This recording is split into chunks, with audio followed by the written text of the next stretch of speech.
Welcome to Auto Care on Air, a candid podcast for a curious industry. I'm Mike Chung, Senior Director of Market Intelligence at the Auto Care Association, and this is Indicators, where we identify and explore data that will help you monitor and forecast industry performance. This includes global economic data, industry indicators, and new data sources.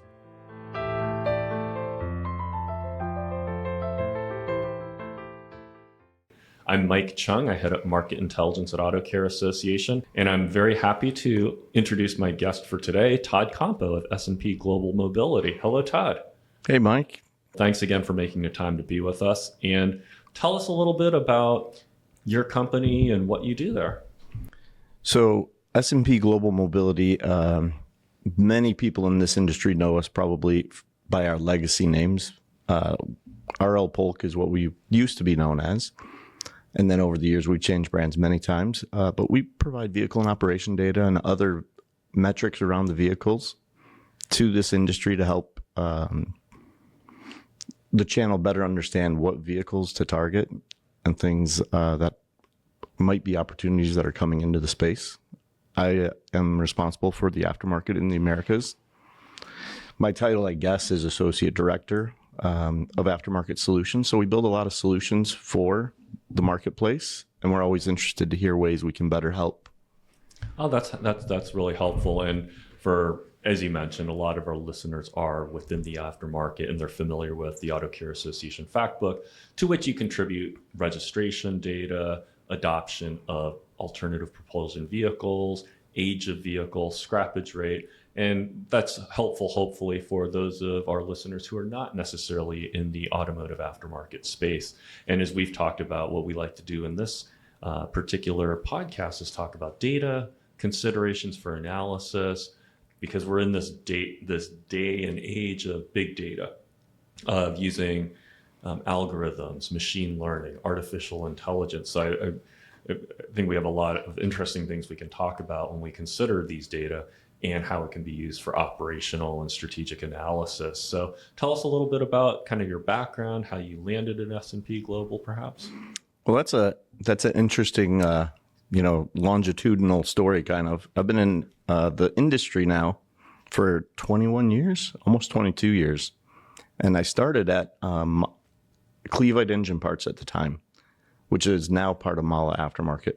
And that was in 2003, I believe. I worked on the manufacturer side for the first 11 years of my career. And then the past few years, I guess the past 11 years now almost, I've been at S&P Global, helping more than just one organization. And so that's really what attracted me to this role. That's how I landed in this role, was some of the things I was doing with data, having the opportunity to look at it in the context of other organizations was attractive to me. And, even at that point, I had been in the industry for a while, so I had a lot of colleagues and contacts throughout the industry. So when the opportunity arose at IHS at the time, I had a few colleagues who thought I'd be a good fit, and they kind of connected with me with the organization. And I had some friends and folks that I had known for years that were working there. So I kind of discussed the opportunity with them, and the chance to work with, at the time it was Mark Sang, who everybody in this industry knows, and Brian Funky were two of the people that were there that I looked forward to the opportunity to go work on product with them. So that's kind of how I fell into this role. Gotcha. Thanks for sharing that. And S&P Global Mobility, you have clients across different organization types, right? I would imagine you have private clients, you have a lot of clients in the automotive aftermarket that may be public or privately held. I would imagine that you also provide solutions and insights to governments and other organizations. Is that fair to say? Yeah, that's one of the real interesting things of this role is we serve, at S&P Global Mobility as a whole, we serve all kinds of customers across all kinds of channels. My channel really sits everywhere but the OE. So government and insurance, aftermarket, infrastructure, investments. It's a smorgasbord of opportunities of new businesses that we partner with year in and year out. Right, and that's helpful. And I think, later on we'll discuss the different types of analyses you're asked to do, and at a high level, if nothing else. But in terms of the data, I'd like to dive into that a little bit, because as a purveyor of data, as an analyst of data and insightful solutions, I think there will be a lot of things that our listeners can take away. So when I think about the fact book, I see data in there like registration data. So for those of you who may not be familiar, how many vehicles are on the road in the United States? And by vehicle type, whether it is light vehicles, commercial trucks. And this is the type of data that can be very helpful for people in the industry, investors that are looking to get into the industry. And it also invites this tell me more, right? Because some people may come to you and say, well, I'd like to know a little bit more. Can you go a little more granular for me? So I want to talk a little bit about the origins of the data. If you can, Todd, tell me a little bit about how you're sourcing data, the things that you look for from a quality perspective, and we'll start there. Sure. So really, that is probably one of the stories that we don't tell enough anymore, because we've been in this business in the aftermarket for long before I was ever with the company. I mean, 20, 30 years, probably more. We've been doing vehicles in operation for the story is, basically 100 years ago, they started doing this to settle an argument between Henry Ford and Sloan, who was running GM, I believe it was, as to who was selling and registering more vehicles. And so we've been doing this for a very long time, but we have honed this process year in and year out over the decades. Mm-hmm. And we do get registration data from the states, but that's not the only source we get data from. And so one of the things we really do really well that we probably don't talk about enough is that we're a data aggregator, really, when you think about the role we're playing. And so the data that sits under our vehicles and operation product sits under several other products in our organization too. New vehicle registrations, used vehicle registrations. We have a VIN decoder, a plate to VIN, and all these data sources come from the same wellhead, if you will. And so to get to your question about data quality, we believe that we've focused for many years on data quality. We believe that in a lot of ways, we are an indicator to the state when they have a problem with their data, because we track the records coming inbound so closely that if we see a big change in registration that seems out of the norm, we go back to states on, I wouldn't say it's a regular basis, but there are occurrences throughout the year where we go back to states and say, hey, we think you're missing some registrations for this or that vehicle type. Because we've been tracking it so long, we can see those trends. We also have relationships with the manufacturers. So it's not just registration data. We're understanding the new sales that they say they're selling into the marketplace. We proactively understand the vehicles that they're going to put in the marketplace with high level of coding, and that becomes the foundation for all of our data. Now, one of the questions we do get sometimes is, how are you able to get that data, and how are you able to use that data? Now, we do have a lot of covenants with this. Each state has its own covenant. And we're very cautious about personally identifiable information, or PII. But we also are one of the trusted partners that do recall. So we do keep that data and keep all those vehicles garaged in the right place, so that if we need to assist with a recall that NHTSA requires the manufacturers to do, we're one of the partners who can assist with building those lists and making sure those recalls happen. Oh, that's fascinating. And 100 years, that's amazing. And then to your point about kind of those firewalls, so that it makes me think about banking, for instance, where there are certain firewalls and protocols in place to make sure that the data is used appropriately. And the fact that you're able to have that access in the case of a recall is very valuable. Absolutely. And that makes our data stronger, because we have to keep it accurate for that. And that tracks all the way through to our vehicles and operation product. We really view it as a census of the vehicles that are on the road. Sure. And that's the way we connect it for a lot of people outside this industry. Is it's really a vehicle census. vehicles in operation is almost synonymous with any other census you could think of. And so we can do a lot of the things that you would look to do with a census. How old are the vehicles? What's the composition? Where are they at? And so that's kind of the approach we take with the specific VIO product. And if I think about it from a slicing and dicing, drilling down perspective, there are a number of variables that you could sort the data on. And I'm just thinking about that 50 states mapping things appropriately, and then that could be perhaps counterbalanced by vehicle manufacturers. There's probably some sort of nomenclature that is used. Can you talk to that a little bit?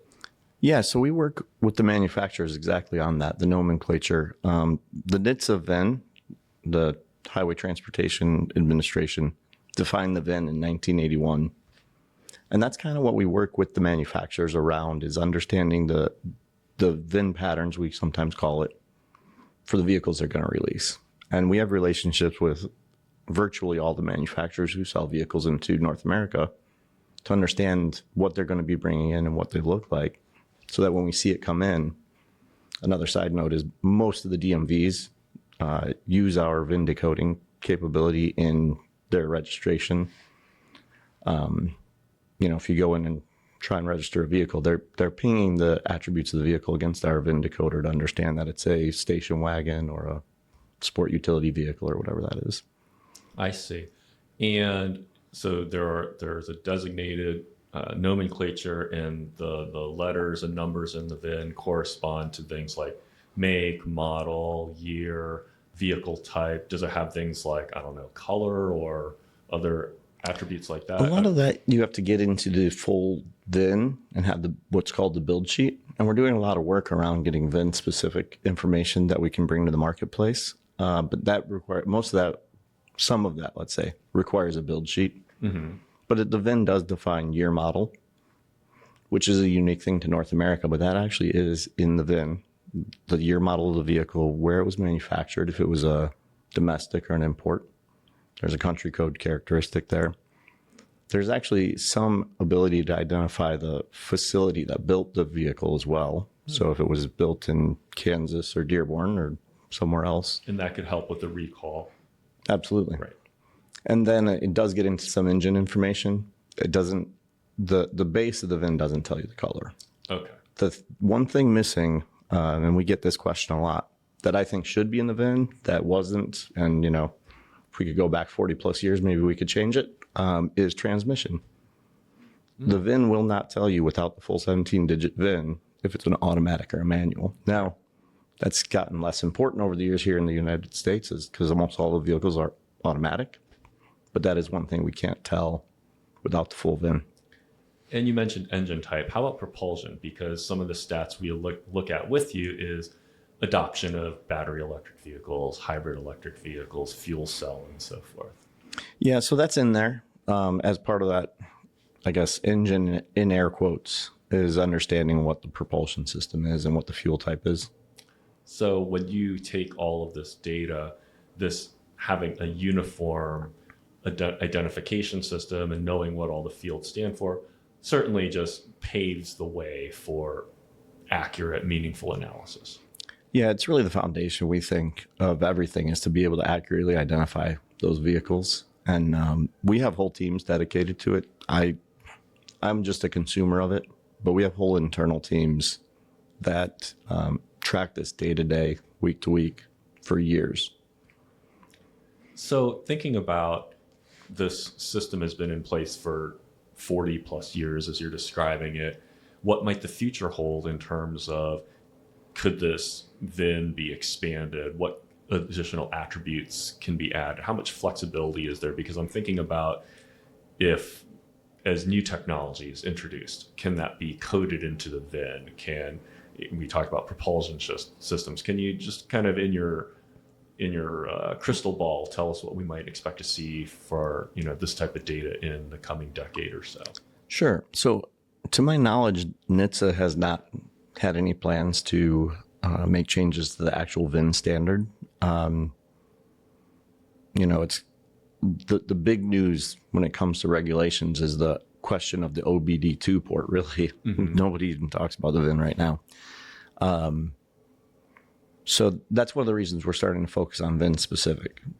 In some of our additional tools, our VIN decoding tool, and we're trying to find ways to drive that to VIO. We're working on some new products around the technology going in the vehicle, and that's part and parcel of it. Like being able to tell organizations, what vehicle had I don't know, blind spot monitoring or lane keeping or adaptive cruise. Those are all things that are starting to be interesting, especially as organizations in our channel start to figure out where they should play a role in the evolving vehicle. And so we're not leaning on NHTSA to add to the VIN to help us understand that. We're actually working to build that metadata out around the vehicle ourselves, working with, industry partners, manufacturers, everybody, because we really think it helps the overall industry when it comes to maintaining that vehicle and making sure it's safe and in good operating order, and also ideally producing as few emissions as possible, obviously, too. And so we think all those new technologies that are coming in are hugely important, but we don't think that we can wait on NHTSA to define a coding standard. Right. So we're doing it ourselves. And if I can just go back to one other thing that kind of crosses my mind, registration data from the states. I mean, at a high level, is it pretty similar in terms of the format that it's coming to you? No. No, each state is unique. And it seems almost every year that there is a state going through a rewrite of their process. And so the data teams that I mentioned, and again, just full disclosure, I feel almost no pain from this myself. I just hear about it. But we have team members on our vehicle coding team and on our data acquisitions team that are monitoring this and seeing this. And, they're knee deep in it anytime a state does a rewrite to make sure we're still getting the data we need and that everything's getting coded appropriately. That's one of the reasons early on in the podcast, I was alluding to the fact that sometimes even the states sometimes believe that we have better, cleaner data than they probably have, because we're putting it through this cleaning process across all 50 states. Right. And I guess it sounds like all of the back end work there's a lot of that going on that your teams are going through. Do you hear about any best practices or recommendations that they would make to states that way? I think if states are willing, they certainly are willing to try to help with those things. It does help. Like I said, we have VIN decoders embedded in most of the states too. So it's kind of helping us keep the data clean on the inbound side as much as possible. And so there are teams that are working. We have an active government affairs team that works with federal and state governments. And as much as possible, we'll partner with them, and just, really the best practices are making sure you're not manually keying things in. Obviously make it menu driven, make it VIN decoder driven, so you're getting consistent data. Right. But obviously the systems that they choose to implement, hopefully in this day and age, are doing a lot of those things for them already. Right. And I would imagine from state to state, the systems they have, there may be some legacy considerations, and your group is able to have a process to kind of systematize everything. So kind of moving from the data collection, if you will, I see you on stage, I see you give presentations on trends. Maybe we can turn for a little bit to trends that you're seeing in the aftermarket. And there are, of course, so many that we can talk about, but one is something I mentioned earlier, alternative propulsion vehicle adoption. And you and I have talked a bit about battery electric vehicles. We talked a little bit about policy, talked a little bit about hydrogen. Is there anything that kind of comes top of mind that's kind of interesting to you that you think our listeners might kind of find interesting here in terms of what you're seeing recently? Yeah, well, I think it's been really interesting the past year, I would say, to watch the news cycle. I've spoke on EVs for a lot of years at Apex now, and some of the listeners maybe have suffered through those conversations. But I think it was interesting to see the way the news cycle changed so negative so quickly, really, when electric vehicle sales they've been down over prior months occasionally, but really they've plateaued. But if you read the news cycle, you're like, oh my gosh, nobody wants an electric vehicle. They're not selling. Like, what's happening? The sky is falling. The sky's not falling. I've been telegraphing for a long time that I thought there would be challenges to EV adoption. A long time, I've even come out and said that I thought that we as S&P Global are somewhat aggressive occasionally in our projections, because we were basing them on what we were seeing manufacturers say that, they were going to be electric by this year or that year. But it still goes back to, years ago, my original position was it's really hard to push something to grow faster than it wants to grow organically. And I think we're kind of dealing with that with EVs. We've had a lot of early adopters that have jumped in, and they want EVs to be successful, whether they just like them, whether they're a part of the EV economy, whatever it might be, whether they're green and they want to make sure they think this is the green solution. A lot of the early adopters jumped right on, and now getting that next wave of adopters was always going to be a challenge. I think we're dealing with that. Obviously, there's economic considerations right now too. Price of vehicles are high for ICE vehicles, and then EVs are even higher.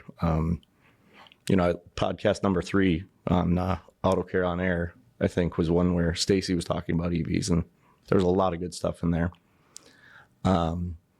So I think the story, though, for the aftermarket, as I'm thinking towards this year's round of presentations, is what is this going to do to part proliferation? Because you are seeing more EVs on the road. If you're looking at the roads you're driving, you're seeing more, most likely, than you did a year ago. Mm-hmm. The volume in VIO is growing slowly. New vehicle sales are pretty stable, similar to where they were last year, probably. And so you're going to see more of them.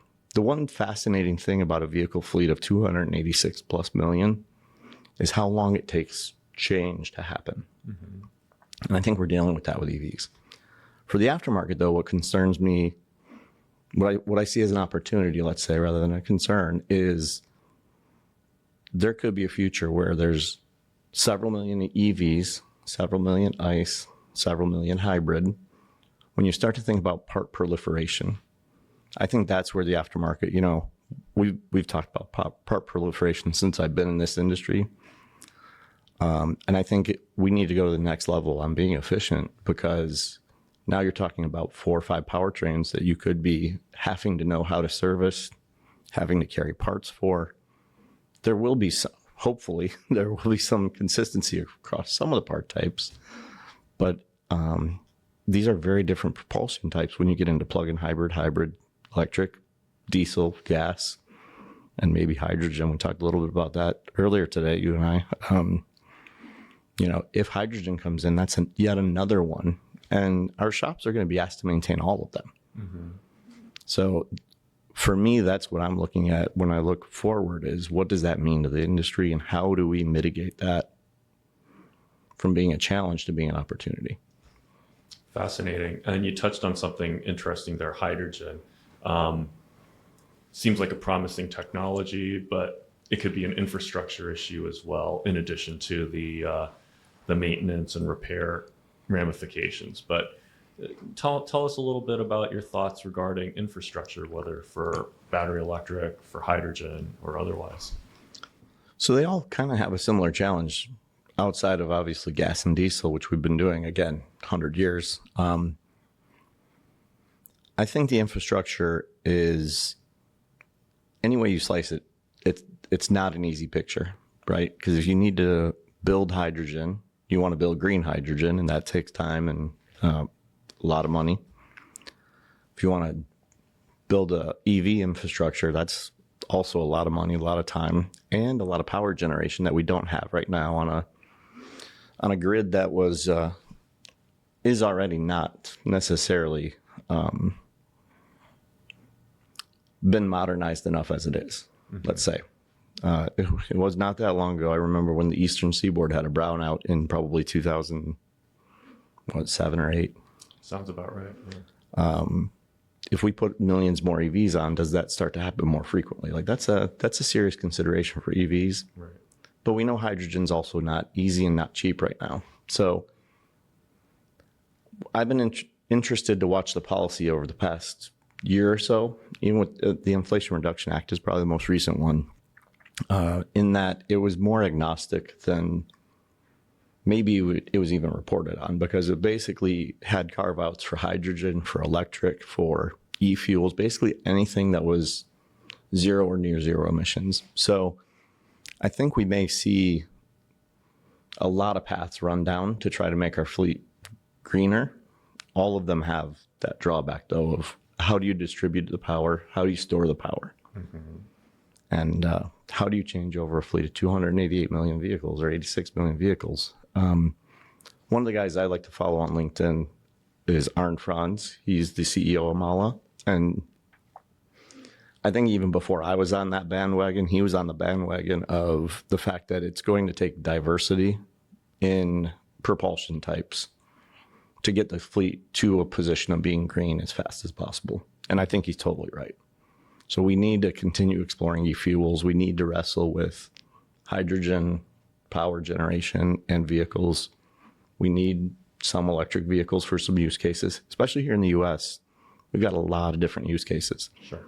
Electric vehicle doesn't work for all of them right now. As you're talking, it made me think of some of the stats that you come to in stage presentations like Apex and having to do with the CAFE standard, right? And not to necessarily get into a lot of political discussion, but you mentioned policy. And tell us your thoughts regarding the CAFE standard, perhaps the efficiency of just setting a standard and letting the market come to its own solution. Yeah, I'm actually a big proponent of that. I do think there's a role government needs to play, because there are levers the government can pull to try to help problems like infrastructure be addressed more rapidly. But I think it has to be agnostic, because otherwise people get tunnel vision at trying to look at for a single solution. And so I think there's a role for policy, but they need to let, the way I say it is, let smart people be smart and do what just tell them what you want and let them. It's actually a patent quote that I'm butchering right now. But when it comes to CAFE standard, I've joked around about putting 54.5 on a slide and just in really big, bold letters, because the government does have a history of setting aspirational standards and then moving the goalposts when it's clear we're not going to meet them. The 54.5 mile per gallon, Trump did kill that that was one of the first things he did when he came into office in 2016. The goal was to be at 54.5 by, I believe it was 2025. And he killed that. That's the new vehicle corporate annual fuel economy standard. And he killed that at that point. And I was like, it kind of was a mercy killing, because we weren't going to make it. The manufacturers were not going to get there. But that's kind of the role of government too. Like, I think if they're enabling all technologies to green our fleet, then that's great. And if they're setting aspirational goals, that's fine. But realism does end up, winning the day in the end. When it's clear we're not going to make something, we adjust. So I think that they're playing a good role. I don't always agree with all the ways they do it, and that's fine. But there's definitely a role for them to play, and setting aspirational targets. Right, and I think I like the idea of not necessarily getting tunneled into one mandated solution, because I think sometimes you get unintended consequences, or you learn the limits of a particular technology or the source materials. And we're seeing that with some of the metals and rare earths, or cobalt, graphite, and so forth for batteries. And then that becomes quite complicated from a sourcing perspective and a policy perspective, right? Yeah, and again, referencing back to episode 3 of Auto Care on Air, I think the conversation was great around the fact that also when it comes to lithium, a great majority of the lithium currently being mined is controlled by China. And so you're right. I tried not to make it a political discussion, but geopolitics does come into play. Sure. I mean, and so that's definitely a consideration too when you're talking about needing lots and lots of a material that maybe a government that you don't trust as much as you would hope has major control of. Right. Hi, I'm Mark Bogdansky, Vice President of Trade Shows and Community Engagement at the Auto Care Association, and I'm thrilled to invite you to join me in Las Vegas at Apex, the aftermarket's premier show, this November 5th to the 7th. I guarantee you will have an amazing week full of unmatched networking opportunities, access to unparalleled educational sessions, including our enhanced EV stage, our new ADAS and sustainability stages, and our aftermarket shop training. You'll also see a show floor with over 2,700 companies featuring the latest products, services, and experiences. This truly is the aftermarket's homecoming, and you do not want to miss it. Register now at apexshow.com, and I hope to see you there. And shifting gears here a little bit, one of the other stats we watch is average age of vehicles, scrappage rate. And I don't know how much you're able to comment on trends that you're seeing in either of these avenues, but can you comment on what we may expect to see with regard to average age of vehicles in the years to come? So I think average age I do expect it's going to keep climbing, but it's going to slow down again at a slower rate than it has over the past few years. I do think we're going to see some softer new vehicle sales years still for probably the next 4 or 5, maybe more. And that always contributes to average age growth. But really, for me, the story in the average age, it's an interesting metric that catches people's attention, but it really is when you dive into the distribution of vehicles. And just the fact that vehicles are being in active service longer. Mm-hmm. We're not quite there, but 16 plus year old vehicles are pushing towards 100 million. Like when you think about that, that's a lot of vehicles that are over 16. Out of the 286 million. It's like 85 to 90. It's a lot. And we expect it to continue to grow a little bit through the rest of the 2020s, mm-hmm. but it could reach pretty close to 100 million by 2030. Incredible, because some of the trends presentations I gave, that 4 to 11 year sweet spot, if you will, those have grown robustly from a 5-year CAGR standpoint over the past few years. So we've been enjoying, if you will, this sort of golden period where that sweet spot, 4 to 11 years, has been growing robustly, and the 0 to 3 years has shrunk a little bit, partly due to pandemic related. So it'll be interesting to see that the vehicles move from age bracket to age bracket. Absolutely. It really is. That's one of the things I talked earlier about, the fact that this really is a vehicle census. And so you follow those bubbles, kind of like you do in a census. You follow those bubbles of low sales years and high sales years, and you watch the impact over time. And then my hope is that organizations in this space especially are taking advantage of that and understanding the ways to adjust their mixes based on those changes over time. But I do think, we've been saying the sweet spot is that 4 to 11 range. There's either I think potential for either a secondary sweet spot or just a longer sweet spot. Mm-hmm. But the key is the mix is not always going to be the same. Right.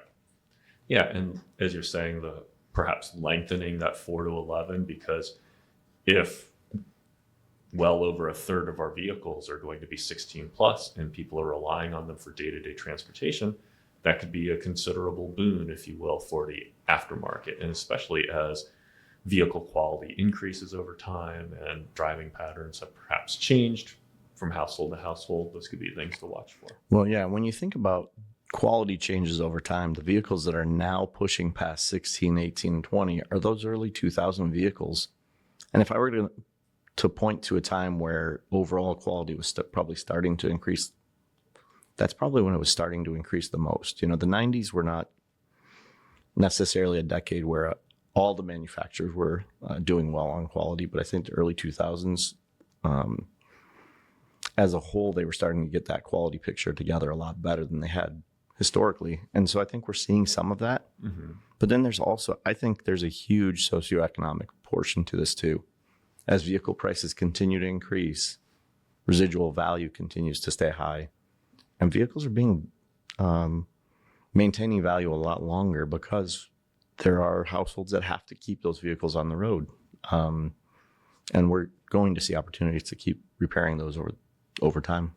Right. And when we consider the economic climate, whether it's disposable income gains being countered by inflation, vehicle insurance increasing significantly over the past several years, price of gasoline is sort of its own, has a mind of its own. And then cost of vehicle. And especially if you're a distressed consumer with lower credit, your loan rate is going to be considerably higher. We do see data for that. And interest rates are fairly high right now. So what you're saying makes sense in terms of people holding on their vehicles longer, maintaining them longer, average age pushing up, residual value staying high. Yeah, and I think the one other factor, I think you summarized it really well, but the one other factor is alternative propulsion. Tell me more. I think there's also a cohort of people that may want to get into electric vehicles, but they just haven't believed yet in the technology, that the market's ready yet. We do surveys each year, and that's one of the things that we're tracking is, do you think the market's ready? Are you willing to buy an EV yet? And the metrics it's come down the past few years, but it's still relatively, it's above half the population, definitely considering buying an EV. But I think a lot of those consumers right now are like, well, they're hearing the news cycle now and they're like, I don't want to buy, I'd like to buy an EV, but I don't feel comfortable buying it now, but I'm not going to buy anything else. I'm going to wait and see. Sure. And so I think you have that factor too of wait and see. And now you're hearing, obviously, there's more noise around hydrogen, plug-in hybrids, lots of things that are creating that curiosity as to what the future is going to look like. And so I think some consumers are staying on the sideline. But again, going back to this being a census of all the vehicles on the road for all the households in the U.S., North America, we could expand it to Canada, Mexico too, if we wanted to. There's a ripple effect. If that first owner that typically is buying a new car keeps their vehicle, that's one less used vehicle for the used vehicle buyer not to buy. And it, in a vehicle population where vehicles probably are held by 4 or 5 people throughout the vehicle's lifetime, we're elongating that period too. And so, I think it is kind of a perfect storm right now. And this goes back to your average age question. And I think that is driving average age up as well. All the factors you mentioned. One of the questions, and this is just a freebie, I told you we'd go off script at least once. But one of the things that I often get asked is, do you think average age is it always just going to go up? Like it's gone up forever, seemingly. Will it continue to always go up? And I think the answer is probably no. I can't put my finger on when it's going to happen because obviously I think we need to get into a place where there's more clarity about what the future of the vehicle population looks like. But I think at that time, I think there's a lot of people on the sidelines. If interest rates come down, if EV infrastructure grows, if something comes out of left field like solid state, that's the big news. If solid state comes and everybody wants EVs, then I think we could see the plateau of average age actually start to come down. I think there's potential for it. But right now we're in the perfect storm of not seeing decrease. We'd almost need the perfect clarity, so to speak, to see it, I think.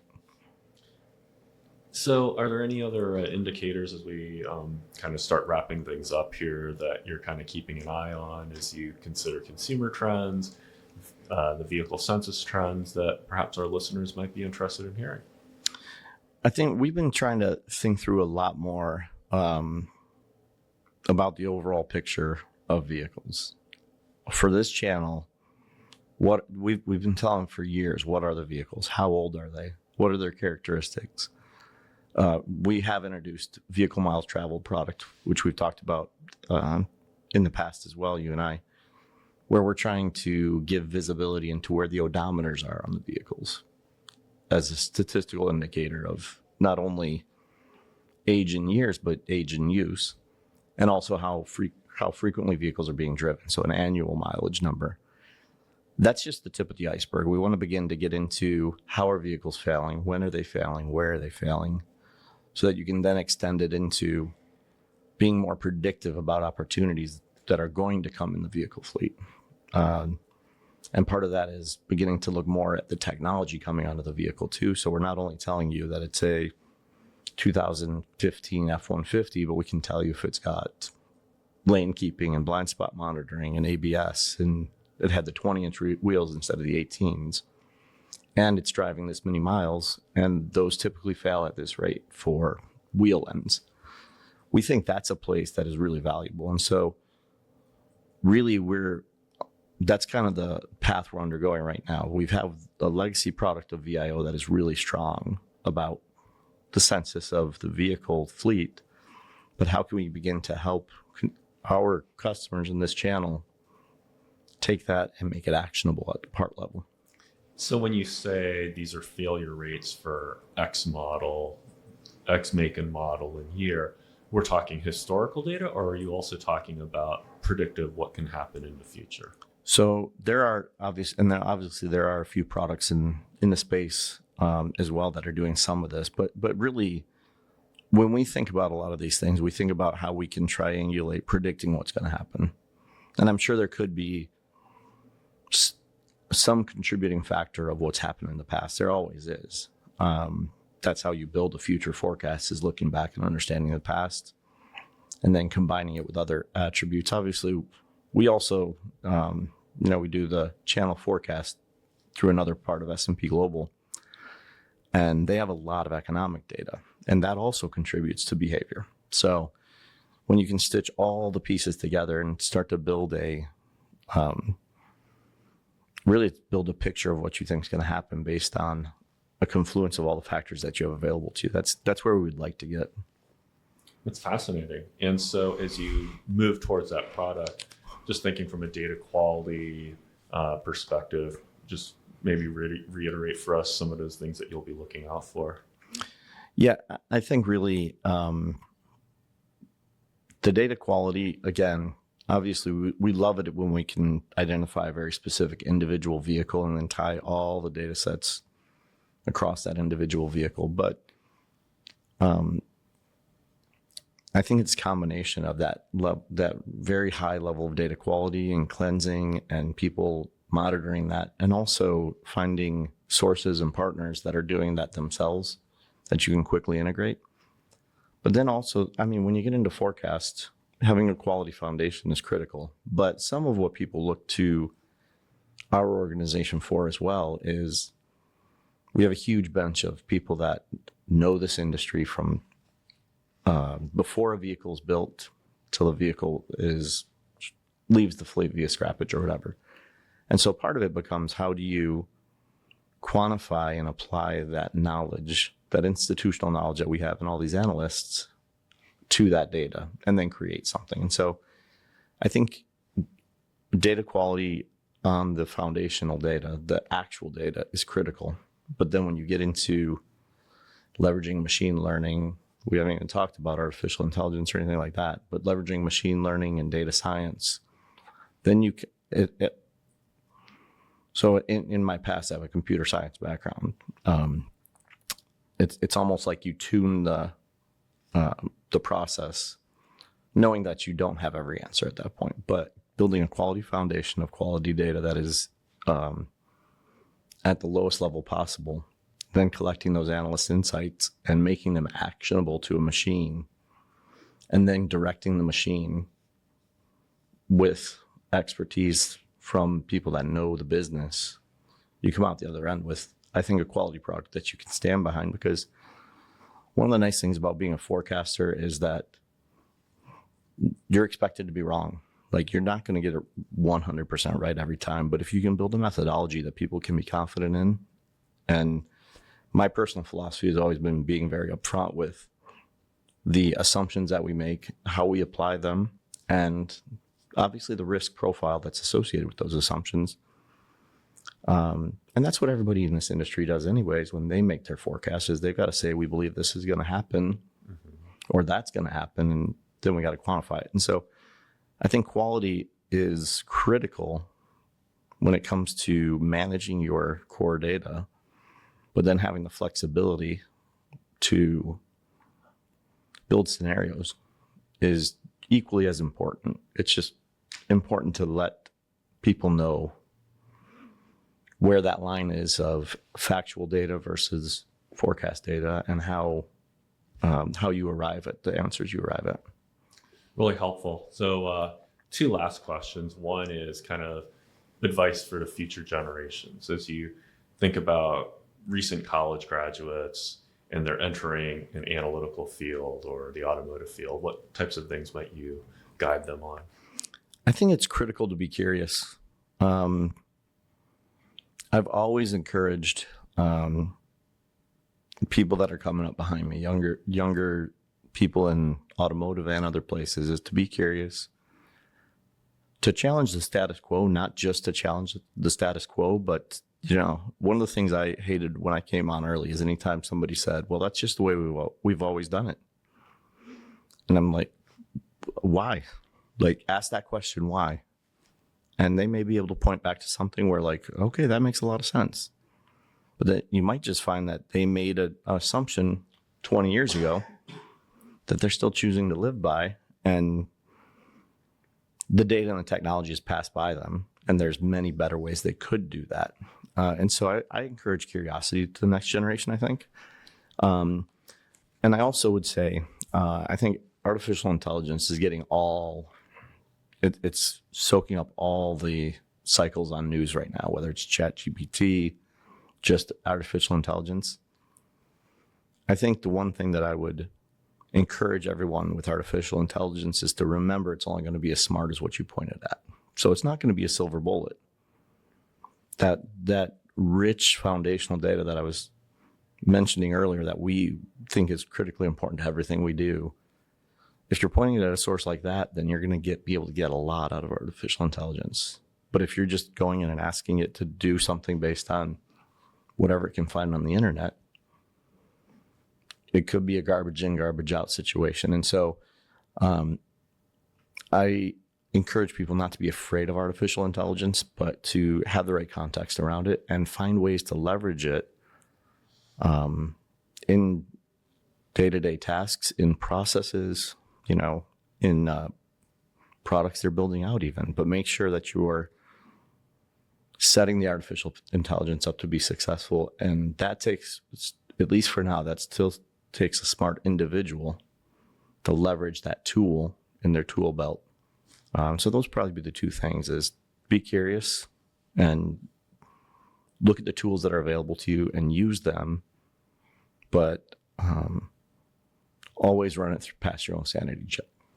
Really helpful advice. So my last question to you is this, and as we're closing up Fall Leadership Days here, really glad you could come and participate. What was the best meal that you had here while you were in town? Wow, that's a good question. I don't know. We just did Chick-fil-A. That's always a good time. I think we went to a speakeasy and then an Irish pub on the first night down. I think it was James Joyce, maybe, down on the Inner Harbor. And I'm a shepherd pie fan, so I had some really good shepherd's pie there. Okay, good. And it's encouraging to hear that you still remember it after several places of having some good beverages. So Todd, always a pleasure to see you. Thanks so much for sharing your insights and your knowledge here on this podcast. Thanks for tuning in to another episode of Auto Care on Air. Make sure to subscribe to our podcast so that you never miss an episode. Don't forget to leave us a rating and review. It helps others discover our show. Auto Care on Air is proud to be a production of the Auto Care Association, dedicated to advancing the auto care industry and supporting professionals like you. To learn more about the association and its initiatives, visit autocare.org.